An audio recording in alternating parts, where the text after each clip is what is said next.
Convidamos para dirigir-se ao palco o conferencista, o senhor Fabian Aguilera.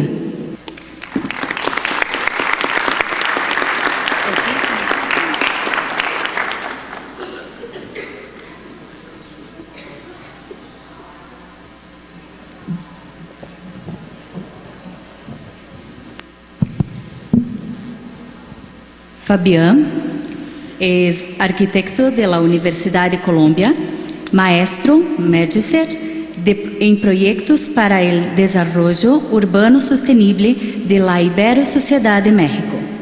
Ha sido docente investigador de las distintas facultades de arquitectura en México y Colombia en áreas de urbanismo ambiental sostenible, estrategias de viviendas experimental sustentable y diseño pasivo, además de enfoques de hábitat emergente, planificación urbana estratégica y conceptos de sustentabilidad en arquitectura y urbanismo. Actualmente, líder del Grupo de Investigación Cultura, Espacio y Medio Ambiente Urbano, SEMA, de la Facultad de Diseño de la Universidad Católica de Colombia como investigador. Formuló y desarrolló el plano de ordenamiento territorial del nuevo centro de población, asentamiento urbano Ciudad Esmeralda, en el municipio Centro, Tabasco de la República Mexicana, con conocimiento del gobierno Estado de Tabasco como parte del equipo y apoyo de la construcción del primer modelo de ciudad sustentable de Latinoamérica. Apoyó la coordinación del Departamento Vivienda y Mejoramiento Urbano de la Ibero-Ciudad de México para proyectos y mejoramientos de barrio, intervención en zonas indígenas e intervención de zonas marginales. Compartió la mención honorífica del premio Deutsche Bank Urban Age Award, México City 2010, con el proyecto de mejoramiento de barrios recuperando espacios para la vida en México, en la Ciudad de México, y el proyecto de mejoramiento barrial La Mexicana, Santa Fe, Ciudad de México, de la Sede Sol en 2008. Actualmente es director del atelier Diseño Prototipo 1 para 1 y es el coordinador del Construyendo Taller Colombia, donde el fundamento principal se centra en la formulación de arquitectura experimental emergente en zonas marginales de la periferia y territorios con degradación social bajo ejercicios académicos. Es el resultado de inmensos retos profesionales en Bogotá y México, con la participación y resultado de meritorías en concurso de arquitectura y urbanismo. Buenas noches. La idea con esta ponencia, o más bien charla, es poder llegar a ustedes y entender un poco cuál es nuestro papel dentro del lugar que nosotros habitamos. Si bien todos estamos formándonos en la arquitectura y el urbanismo, muchas veces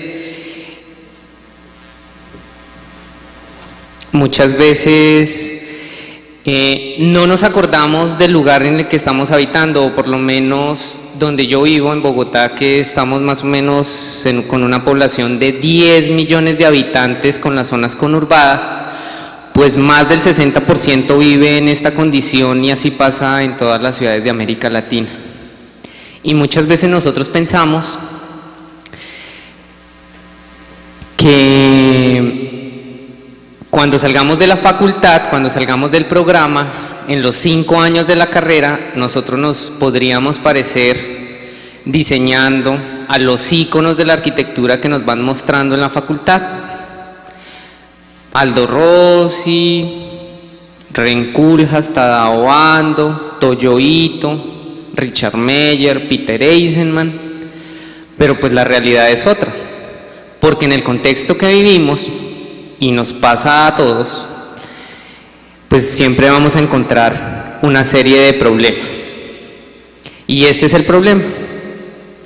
Así son por lo menos el 90% de las ciudades latinoamericanas. Ustedes están en una ciudad de 30.000 habitantes aproximadamente, pero hay un contexto como Río de Janeiro, Sao Paulo, Porto Alegre, cada una de las ciudades que habitan dentro de su país y que tienen estos grados de marginalidad. De esos grados de marginalidad hay un porcentaje en los cuales la población no viven con más de $10 al día. Es decir, cuando hablamos de marginalidad estamos hablando, según las estadísticas de la CEPAL, que es una comisión de estudios en pobreza y ordenamiento y urbanismo, que las comunidades no viven con más de $4 al día. Es decir, una familia de 5 personas no puede sobrevivir con $4 al día. En el caso de Bogotá, por ejemplo, vamos a encontrar una ciudad informal y una ciudad formal, donde 800.000 personas viven con menos de $4 al día. Una familia de 4 o 5 personas aproximadamente. Medellín es el mismo caso. Medellín tiene una población aproximada de 4 millones de habitantes con las zonas metropolitanas y la marginalidad está sobre los 500.000 habitantes, es decir, de una población de casi 4 millones de personas, tenemos 500.000 personas que sobreviven con menos de $4 al día. Y estamos pensando que cuando salgamos de la facultad vamos a hacer edificios como estos. La pregunta es, ¿estamos seguros que a eso vamos a salir? ¿Con la competencia que hay en cada uno de nuestros países? En mi país hay 52 programas de arquitectura, mientras que en Europa hay 11. México Distrito Federal, sobre la zona metropolitana del Valle de México, alcanza sobre los 21 millones de personas. Esta es la ciudad informal, estamos hablando del 60% de informalidad, más no marginalidad. A 2 kilómetros podemos encontrar esto. México en la zona conurbada tiene 7 millones de personas que viven o que sobreviven con $4 al día. Pero vámonos a nuestro territorio, el Grande Sao Paulo. Podrían estar sobre los 21 millones de habitantes. Pues si me equivoco, me corrige. Y esta es la ciudad que nosotros tenemos, donde más o menos 3 millones de personas sobreviven con $4 al día.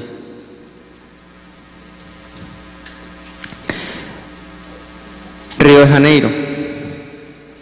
La zona conurbada podría alcanzar los 12 millones de personas. De esos 12 millones de personas, 2 millones, casi 3 millones de personas sobreviven con $4 al día. Tendríamos que hacer una pregunta: ¿cuál es nuestro papel al estar estudiando arquitectura y urbanismo? Ese es el problema. El problema es que hay una serie de factores que hacen que en nuestras ciudades, además del ingreso económico y el sobrepoblamiento urbano, presente estas problemáticas. Problemas en la movilidad, deficiencia y carencia del espacio público, escasez de equipamientos, la expansión urbana, metros cuadrados por habitante muy precarios, mientras Shanghái, nuevas ciudades del mundo, están sobre los 11 metros cuadrados por habitante. En mi país estamos sobre los 4.2. Y hay ciudades como México que están sobre los 3.7 metros cuadrados de área libre por habitante, es decir, de zona verde. Mientras que Shanghái, como les decía, 11 metros cuadrados de área libre o área verde por habitante. La densidad, la marginalidad y la segregación urbana. Y esto es lo que tenemos de ciudad. A eso nos vamos a enfrentar nosotros cuando salgamos. Quizás dentro de nuestro territorio, por ser Federico, ser una ciudad pequeña, pues nosotros no sentimos este impacto, pero esa es la realidad que está afuera. Esa es la realidad de ciudad en la que tenemos que vivir. Muchos de nosotros tenemos que trabajar en esas ciudades para generar condiciones de habitabilidad. Entonces yo siempre he dicho que desde los procesos de formación de la ciudad han habido 3 fenómenos o 3 momentos o sistemas de la ciudad como se ha dado. La ciudad de la utopía. A nosotros nos enseñan en las facultades de arquitectura que en los momentos modernos, a partir de lo que sería el urbanismo moderno de Le Corbusier, las ciudades deberían haberse planificado así. Entonces empezamos a ver unas ciertas morfologías de ciudad que cuando llegamos a esto, en los años 50, encontramos, por ejemplo, una ciudad formulada por Le Corbusier, que fue Chandigarh. Chandigarh fue una ciudad planeada, intentando mitigar los impactos de habitabilidad, los impactos no favorables de habitabilidad en un territorio. Entonces del plan, pues encontramos unas estructuras funcionales, interesantes, de lo que sería el urbanismo, y vamos viendo que esas estructuras funcionales, pues tienen hoy una mancha urbana, pero se piensa que dentro de la formalidad de Chandigarh, el resultado de esas ciudades son hoy. Y fue una ciudad planeada.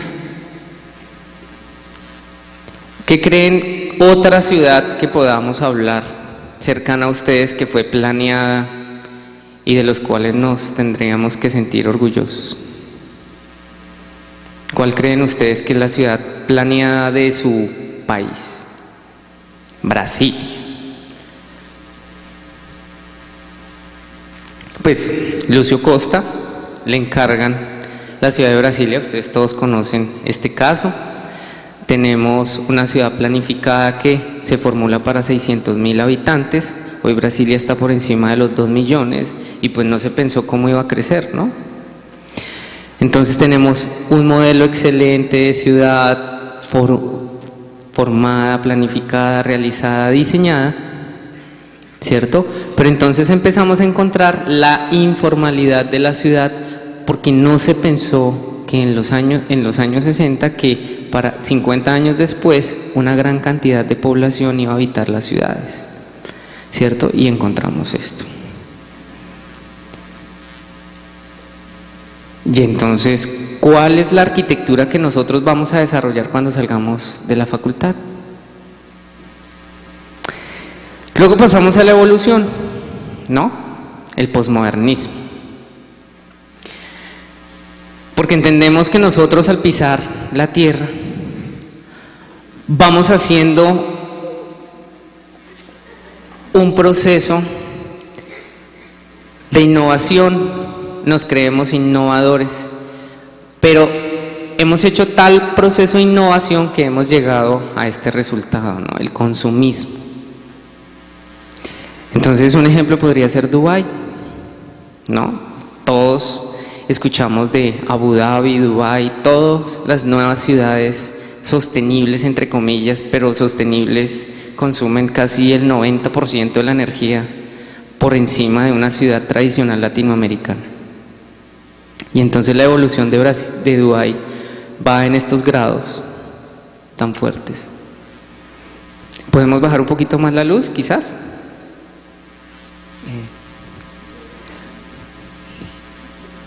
¿Podríamos bajar un poquito más la luz, por favor? Menos luz.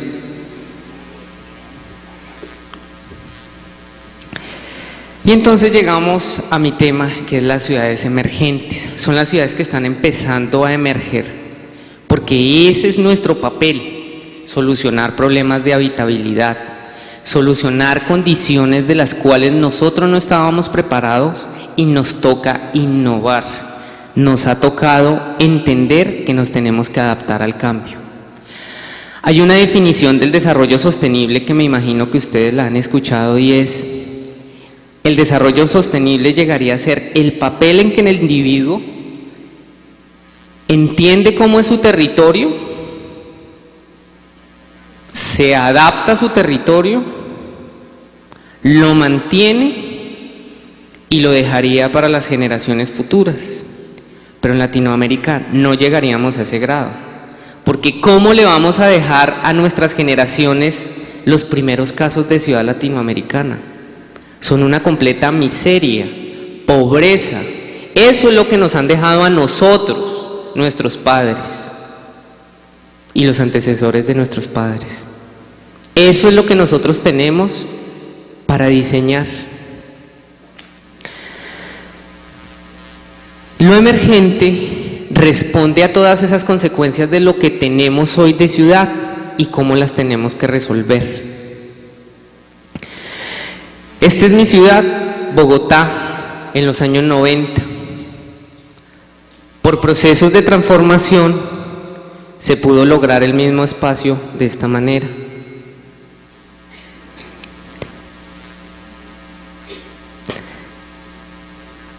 Para ello es importante siempre tener estos 3 elementos dentro de nuestra cabeza cada vez que diseñemos.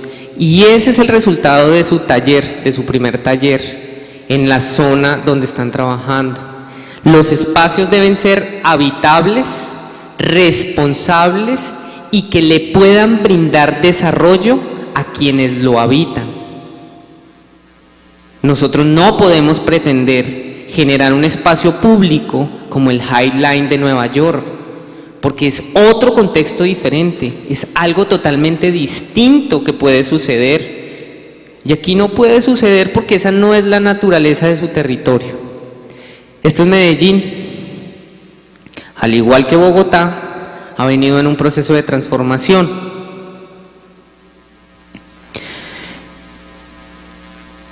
Las zonas de comunas o de favelas se resolvieron de alguna manera con condiciones de habitabilidad, sencillamente llevándoles transporte público a las ciudades que habitan.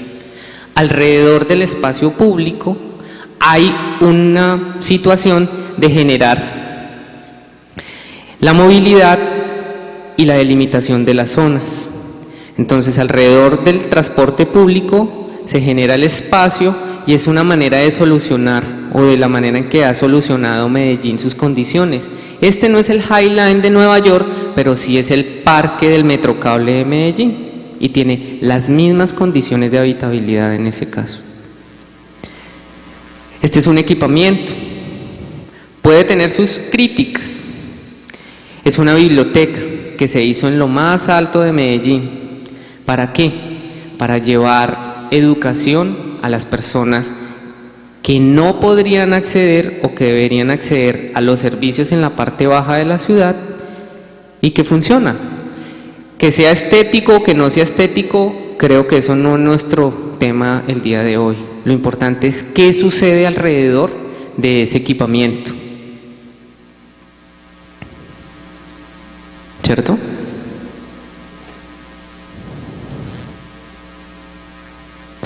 Y hay una serie de equipamientos que Medellín empezó a diseñar como parte de la dotación del espacio público. Entonces, después de entender que el lugar donde nosotros trabajamos tiene que ser un hábitat o lugar responsable y que permita el desarrollo de la comunidad, es importante que tengamos en cuenta que nuestro papel en el urbanismo es tratar de experimentar dentro de los lugares con emergencia. Ese es nuestro papel fundamental. No podemos diseñar grandes cosas donde el lugar no nos lo pide. Tenemos que ser metódicos o racionales en la manera de diseñar. Esto es Medellín, continuamos.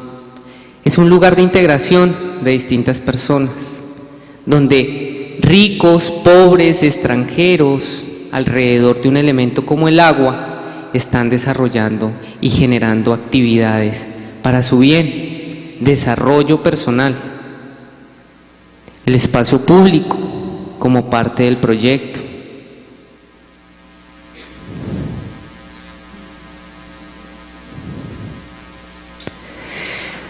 Pero cuando no se da continuidad a los procesos, es decir, cuando los entes gubernamentales, cuando los entes responsables de mantener las infraestructuras no le dan continuidad al proceso,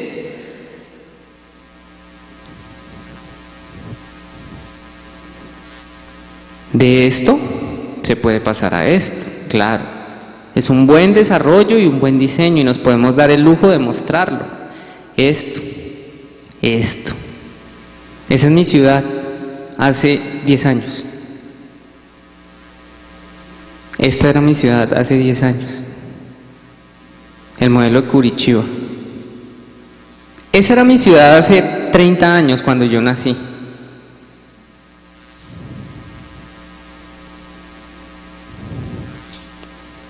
Y esta es la ciudad hace 10 años. ¿Quién no le gustaría vivir en una ciudad así? Pero cuando los gobiernos no le dan continuidad a los procesos, pasamos de esto a esto hoy. Porque pensamos que el sistema en 10 años solucionaba el problema, pero no entendieron que el problema se tiene que ir incrementando porque hay más población.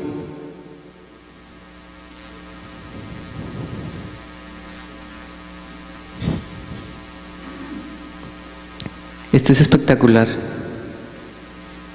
porque ya no hay manera de pedirle al gobierno atienda la situación y la gente se desespera. Se desespera cuando en un trayecto de 17 kilómetros tenemos que gastarnos hasta 2 horas de movilidad en el transporte eficiente.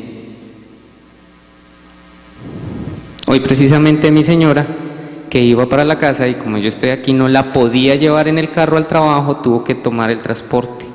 Y le pasó esto, se atrancó.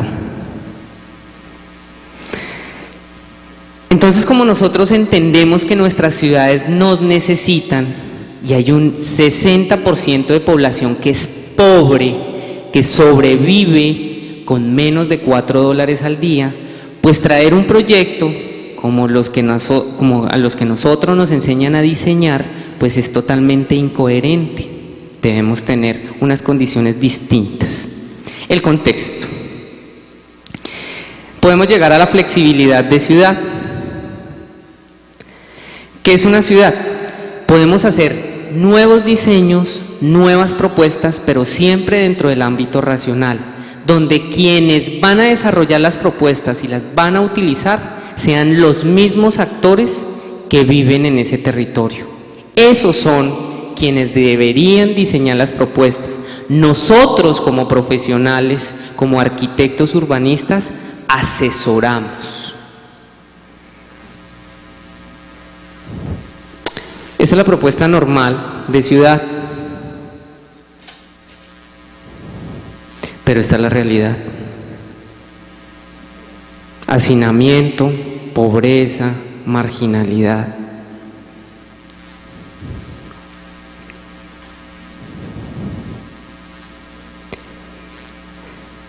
Cuando hicieron el proyecto en Medellín, las personas al utilizar el sistema de transporte encontraron esto.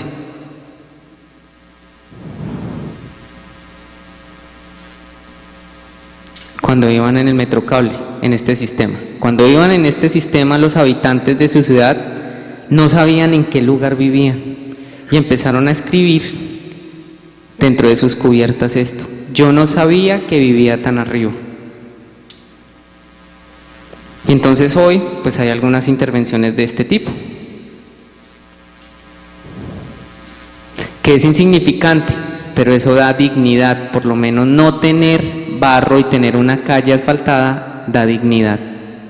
Tener un lugar de reunión, tener condiciones para vivir, tener condiciones para disfrutar. Eso es habitabilidad, eso es un hábitat responsable para el desarrollo desde el urbanismo experimental. Y que los niños hagan esto. Entonces, en consecuencia, ¿cuál es el trabajo de la oficina en la que yo laboro? ¿Y cuál es el trabajo de entender que de estos talleres se puede sacar algo y los podemos sacar de la academia para afuera? Es decir, con ustedes, pero afuera, en trabajo. El primero fue mi proyecto del 2010, fue mi proyecto de tesis que se empezó a generar y fue entregarme a mí una comunidad de este tipo. Esto es Santa Fe en Ciudad de México. Empecé a entender que al lado de Santa Fe existía esto. Empecé a hacer un proyecto y con la comunidad nos ganamos un dinero para poder mejorar a partir de ese proyecto las condiciones de habitabilidad. Entonces, de algo tan simple se hace algo también simple, porque es que no hay más. Yo no puedo meter el High Line de Nueva York aquí. Esta es la realidad. De esto que había, pues se entrega esto con la comunidad. De esto que había, se entrega esto. Porque eso es lo que es, no es más. De esto que había, se trata de colaborar, porque ese es el territorio en el que habitamos. De esto que había, pues hacemos esto. Esto no tiene diseño preestablecido. Esto se hace en el sitio con la comunidad, porque no hay cómo más hacerlo, porque el dinero no alcanza. Canalizar tuberías, es decir, hacer todo el sistema de alcantarillado del territorio.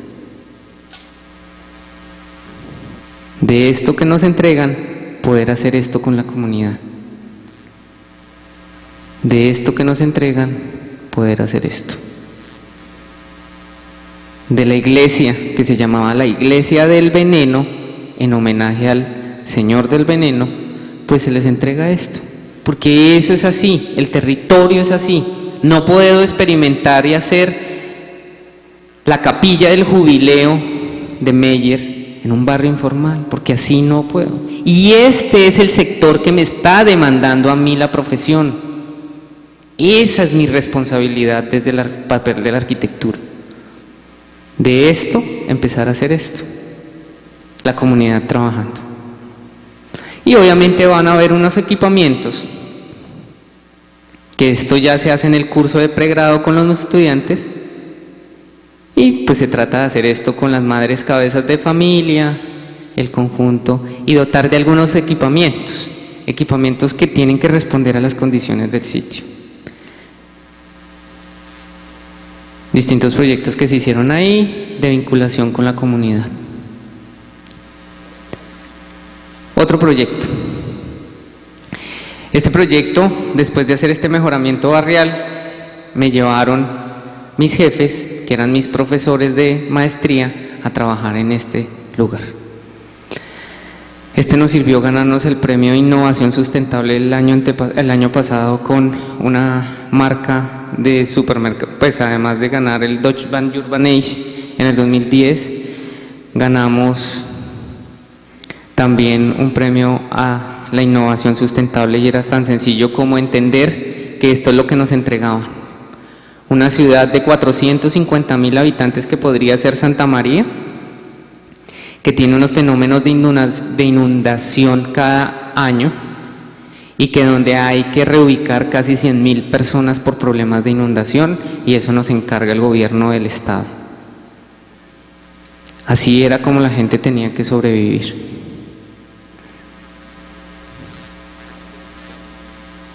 Las inundaciones y sus efectos. Eso fue en el 2007 y pues se va desarrollando. Entonces, de esta ciudad que se inundaba, nosotros vamos a hacer el nuevo centro de población en este lugar, porque fue el lugar donde nos tocaba, no había más. Ahí era donde se hacía o no se hacía. Y empezamos a constituir, este es un modelo de urbanismo, que diríamos urbanismo responsable, porque entendemos que hay una condición social y que el concepto de diseño de la ciudad, pues si se inunda, ¿cuál era el concepto? Pues el agua y aprovechar el agua como energía, el agua como condición de vida, el agua como ciudad. Se empiezan a hacer unos trazados de esquemas y esta es la ciudad. Hay un polígono de actuación, es un polígono donde decimos la ciudad no puede crecer más y entonces la barrera de crecimiento es una zona verde. Se aprovechan todas las estructuras vegetales y el agua como elemento para que pueda satisfacer de manera sustentable cada uno de los barrios. Está la traza de la ciudad primaria. Entonces mire que el agua no alcanzaría a inundar porque está la cota de inundación más alta que quedó, el sistema de transporte del sistema del ferrocarril. Esta es la vía que conecta a Canadá con la Patagonia, la vía panamericana. Y una red de equipamientos que se va dando como ciudad. Los equipamientos ya ubicados, los metropolitanos, bajo un sistema de sostenibilidad que en algún momento podríamos hablarlo en el curso, tanto el arquitecto Fabio como el arquitecto, como mi persona, entendemos cómo son esos momentos de desarrollar los equipamientos con radios de movilidad, unos proyectos especiales, y miren que siempre el polígono va a aparecer y la traza urbana final, con el proyecto general de ciudad. Esta fue una ciudad que ahorita empezó a desarrollarse, ya están aproximadamente 80.000 viviendas en acción construidas. Pero yo creo que lo más importante de lo que yo podría hacer desde la Facultad de Arquitectura y desde mi taller profesional es estos laboratorios sociales, y es empezar desde primer semestre a entender que tenemos una responsabilidad. Un proyecto que empezó con la Universidad Católica y se llama Desayunos con Caminantes. Nuestra ciudad tiene muchísimos espacios públicos, pero la gente no los utiliza. Desde la academia surge la idea, que eso no es nuevo, en Europa lo hacen constantemente, de agrupar una cantidad de estudiantes que a partir de una disculpa académica se puedan tomar, se puedan pegar de un espacio público, y a través de un desayuno, este es el espacio que no lo utilizan y es muy bonito en el centro de la ciudad,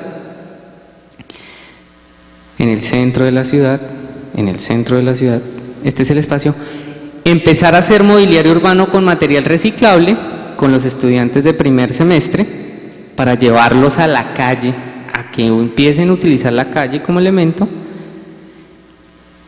y empezar a compartir un desayuno. ¿Con quiénes?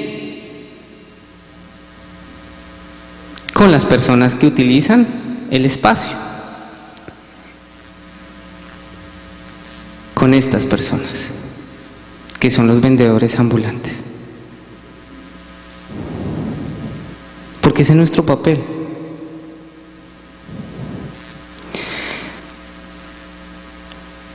Ya para finalizar, que yo creo que es el proyecto más bonito que he hecho hasta ahora con estudiantes, fue una invitación que me hizo la Universidad de Arequipa en Perú, y fue un taller social con estudiantes que se desarrolla cada año. Nos entregan este territorio virgen. Está la cordillera de los Andes y este lugar se llama el Valle del Colca. Esta es una comunidad indígena. ¿Cómo vamos de tiempo?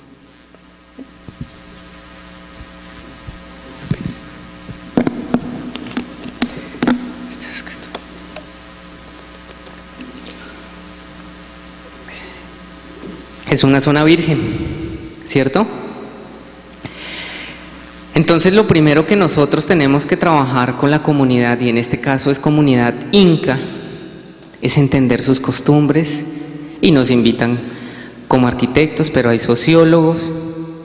En este taller nos invitan a trabajar con una comunidad muy marginal, muy pobre en el Valle del Colca, que es en límites con Bolivia, en límites del lago Titicaca. En ese lugar, lo primero que hacemos nosotros que nosotros estábamos en condiciones de temperaturas muy altas en el día, que podrían alcanzar los 40 grados, pero en la noche podría bajarse a los menos 5 grados, era el trabajo con la comunidad. Ese trabajo con la comunidad consistía en desarrollarles un equipamiento de parque. Ese equipamiento de parque tenía unas condiciones especiales, porque lo que nos entregó el gobierno para hacer esas condiciones especiales del parque era un material como tejas de zinc, ¿sí? Tejas de zinc, tejas en aluminio, cemento, hormigón, ladrillo, ¿michoe? Chilloe, ¿no? Chilloe, arena, bloque. Dígame, ¿qué parque se puede hacer con eso? Un parque para niños indígenas.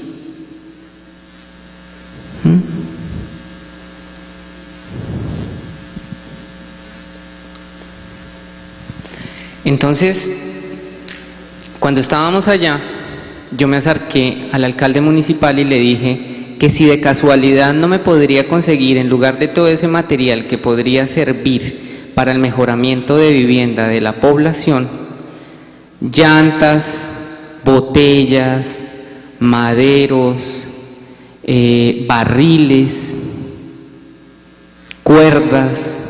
Cogimos el ladrillo y con un martillo lo empezamos a picar y empezamos a diseñar el parque con los estudiantes. Era un trabajo muy difícil porque arrancábamos a las 8 de la mañana y el Valle del Colca tiene un defecto. No es un defecto, es algo natural, hermoso para algunos, pero para nosotros no. Y era que el sol nos caía de frente y no nos dejaba trabajar en la mañana. Y en la tarde, el viento tan fuerte tampoco nos dejaba trabajar. Entonces teníamos 2 horas al día que podíamos hacerlo, que era de las 11 hasta la 1 de la tarde. No había más tiempo. Abajo. Ya. Entonces esto era el proyecto y esto es lo que nos entregan. Lo primero que hicimos fue un par de días trabajar con los niños y entender qué era lo que para ellos era el juego. Entonces aquí estaban jugando al torito, a simular la corrida de un toro, porque de eso jugaban ellos. Los estudiantes empezaban a hablar con ellos, diseñamos lo que para nosotros iba a ser el parque por toda la mitología que uno ve inca, por el sol, por las estrellas, por el agua, por la astronomía, y empezamos a hacer esto. Nos entregan un espacio y empezamos a trabajar con los niños porque ellos fueron los que hicieron el parque. A empezarles a crear cúpulas celestes para que entendieran que allá arriba había algo y que lo tenían que seguir manteniendo. Y que los estudiantes fabricaran, lo hicieran en el sitio, para que ellos, los niños, sintieran el peso del proyecto. Y entonces teníamos esto. Este era el parque. ¿Se imaginan con tejas, con concreto qué podríamos haber hecho? Reciben su premio porque pues todo arquitecto tiene su ego y necesita un premio, entonces los estudiantes necesitan su premio. Y entonces siempre yo he dicho que la ciudad debe construirse desde lo más pequeñito. Muito obrigado.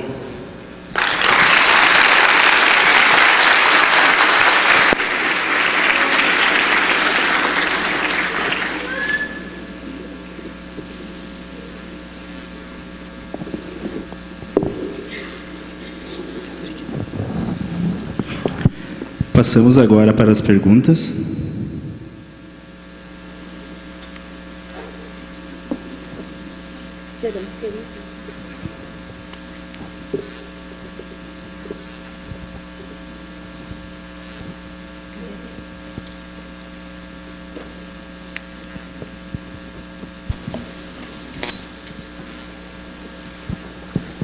Fabián, muchas gracias.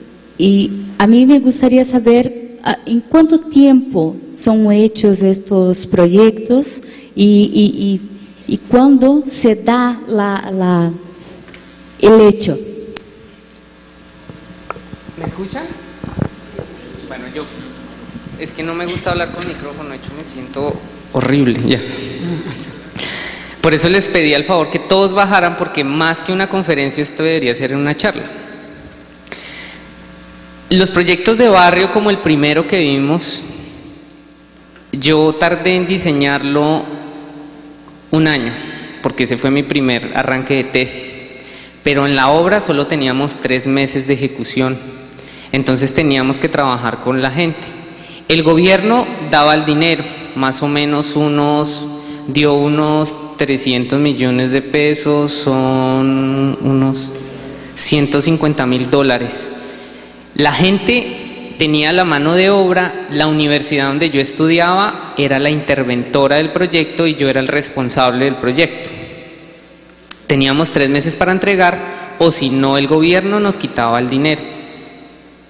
En la ciudad sí fue un proceso que todavía se está haciendo porque es un proyecto mucho más técnico. Y en el Valle del Colca es un proyecto, el último fue un proyecto de 2 semanas. Una semana para diseñar y entender a la comunidad y una semana para construir. ¿Cuánto gastamos? Yo llevaba $100. Yo creo que sí, $50. Yo creo que si gastamos unos $150 en ese proyecto fue mucho, porque todo fue regalado y nos íbamos casa por casa a pedir el material. Las pinturas fue lo que nos costó, los refrigerios, la cerveza, porque hay que mantener a los chicos trabajando y si no hay licor, pues ustedes saben que no hay trabajo. Eso fue lo que nos hemos gastado. Con los muchachos de primero, ese ejercicio de mobiliario urbano que han intentado echarme de la universidad por eso, por fabricar con los estudiantes, no lo volví a hacer en esa universidad, entonces lo hago en otra. De hecho, ahorita están fabricando unos muchachos, tienen una muestra el 18 de octubre en un proyecto que se llama para Bogotá 100 en un día, que son 100 propuestas en un día, pero al final salen como 300 propuestas en un día en la ciudad, hecha por estudiantes. Llevan ya 2 meses pensando la idea y se las cuento, es diseñar todo el espacio público de la universidad de las 9 de la noche de un sábado hasta las 6 de la mañana de un domingo y entregarles espacio a la universidad, porque hay muchos vendedores ambulantes, es un desastre y lo que vamos a hacer les llamaba la atención de que esto no puede funcionar y se va a rayar todas las calles haciéndoles mensajes. ¿Que me van a echar de la universidad? Pues yo creo que sí. Entonces de pronto me pueden abrir un campo por acá.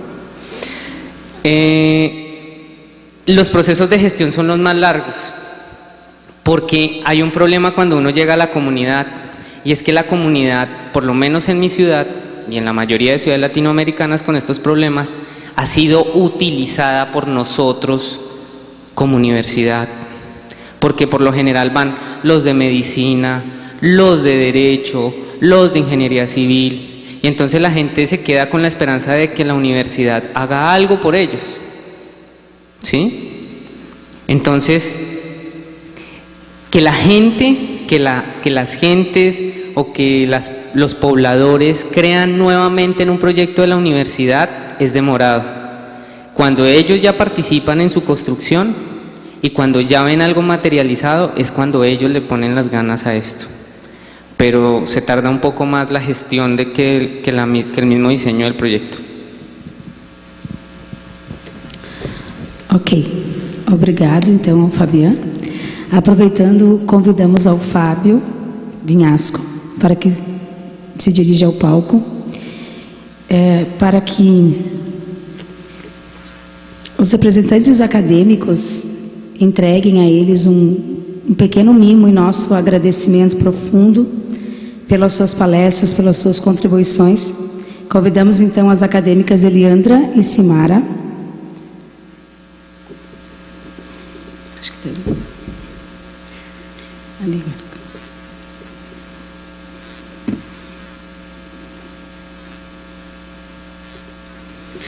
façam então a entrega de apenas simbolicamente dizer nosso muito obrigado a vocês pelas grandes contribuições dessa noite.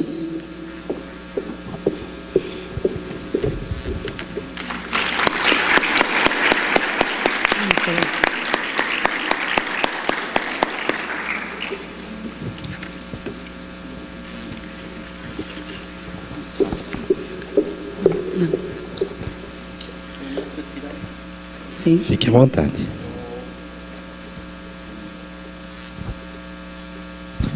Muchísimas gracias. Creo que una vez más nos sorprende, nos llena de alegría.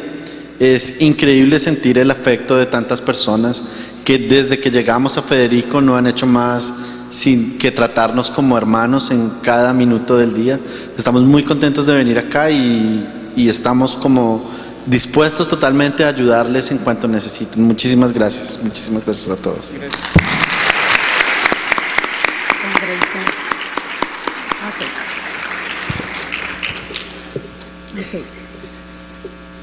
Agradecemos a presença de todos, tenham um bom retorno e até amanhã, onde daremos a continuidade às atividades do primeiro Taller Vertical Internacional.